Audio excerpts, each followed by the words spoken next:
เดี๋ยวน้องกุยอน่าเจไปเนอะน้องกุยอรู้รีวิวอีกขอโฟมล้างหน้าคือปั้งจัวอยู่รู้เจ้มัวจะกว่าหูห้าปั้งจัวอยู่จอเครื่องสำอางเลยอีเต้าหนอมาสามารถจัวอะไรสะอาดหมดจดในขั้นตอนเดียวเนอะแต่ยอตัวหนอเนอะ Honey V BSC Sweet Honey Brand Facial Bubble Foam นี่ยอจอโฟมล้างหน้าคือเนื้อมั่วโฟมมูดหรอเนื้อปั้งจัวอยู่รุ่นเจ้มัวว่าจะกว่าให้นุ่มหอมห้าเนื้อว่าจะกว่าอยู่มั่วผิวสุขภาพดีเนาะน้องกุยรูอีปัวสร้างจากจ้วงบ่ายอลุงหูลาซาด้าเนาะ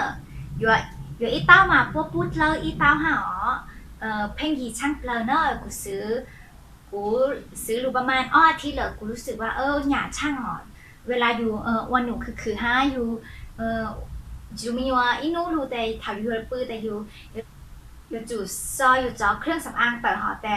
อยู่ว่าตั้งหอแต่อยู่แค่กดแต่จะรู้แต่อยู่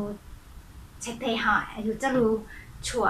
จัวอยู่จนเครื่องสำอางมาเติร์ขั้นตอนเดียวกูอยากช่างเปลกูsángแต่กูจะรู้รีวิวจบไม่จอหนักเจ๊คือจูมินัวแล้วหนูคือที่ชมว่ารู้เฉยค่ะ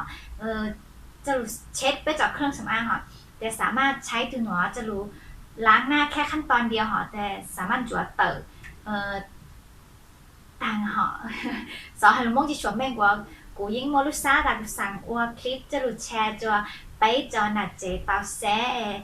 ว่าการคือกูเตาซื้อเหลือมากูหยาช่างเพราะว่าจั่วอยู่เจาะเครื่องสำอางเตาทางห้าผิวหัดเจ๋งเนียนนุ่มหอมกว่า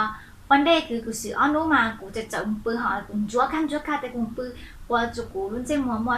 สิอุตันเนาะกูหัดอยู่ค่าจะไปจัดในเจ๊ตาไปซื้อมาไปจุชัวจุกว่าทงไปรุ่นเจ้ามัวจุกว่าไปเจาะเครื่องสำอางฮะเจาะคือสิ่งสกปรกหลุดจุกตายไปหาเลยหน้าหาสะอาดแต่นู้นแต่กูจะรู้รีวิวเลยเนาะจอไม่ตาเซ่สังห้าจะซาตาคลิปหน่อยเดี๋ยวม้วนนุ่งไก่จะไม่จะนัดเจห้าจอคือเนี่ยเซ่ส่วนตุเข่งจุกว่าตุเข่งยงก้าหอยเนาะกูจะอีขอไอเทมคือไปจะนัดเจคือที่ชมว่าสิเหอหอยตามจั่วรุ่นเจมัวห้ามจั่วสิ่งสกปรกเต๋อมองเนอร์นู้นแต่เมื่อไรเนาะซื้อสิ่งที่ตัวหรือคลิปตันได้เนี่ยจง